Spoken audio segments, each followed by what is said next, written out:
మామిళ్ళగూడెంలో స్వాతి హాస్పిటల్కి పర్మిషన్ తీసుకున్నారు. ఈ స్వాతి హాస్పిటల్ మీద చాలా కంప్లైంట్స్ ఉన్నాయి గతంలో కూడా, ఇప్పుడు కూడా మాకు చాలా ఫిర్యాదులు అందినాయి. అసలు ఈ స్వాతి హాస్పిటల్ ఎలా నడుస్తుందో చూద్దామని మేము 9:30కి నేను డిప్యూటీ డిఎంఎడ్హెచ్ఓ గారు సిబ్బంది కలిసి రావడం జరిగింది. ఇక్కడికి వచ్చి చూసిన తర్వాత ఇక్కడ అనేక రకాలైన పొరపాట్లు ఇక్కడ కనపడుతూ ఉన్నాయి ప్రత్యక్షంగా.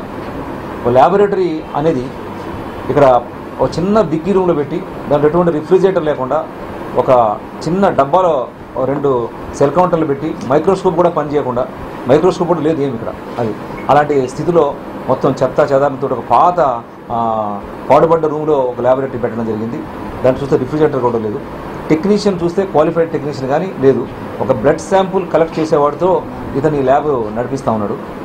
ఈ హాస్పిటల్కి మనకు 30 బెడెడ్ హాస్పిటల్కి ఈఎన్టీ ఆర్థోపెడిక్ స్పెషాలిటీకి మాత్రమే మనం పర్మిషన్ ఇచ్చాం. కానీ ఇతను 66 బెడ్లు వేసి ఇక్కడ 11 బెడ్ల ఐసీయూ నడిపిస్తూ ఇక్కడ న్యూరో సర్జన్ని, గైనకాలజిస్ట్ని, జనరల్ సర్జన్ని, బయట నుంచి ఇంకా స్పెషాలిటీ సర్వీసెస్ ఈఎన్టీ సర్జన్ని, ఇలా రకరకాల అంటే ఈఎన్టీకి ఉంది మిగతా సర్జన్స్ అందరితో కూడా ఈయన చేస్తూ ఉన్నాడు. సో దీనికి కొన్ని రిమార్క్స్ మనం ఫైండ్ అవుట్ చేసాం దీంట్లో. ఈ హాస్పిటల్లో ఒక్క అనస్థిస్ట్ ఉన్నాడు 11 బెడ్లకి.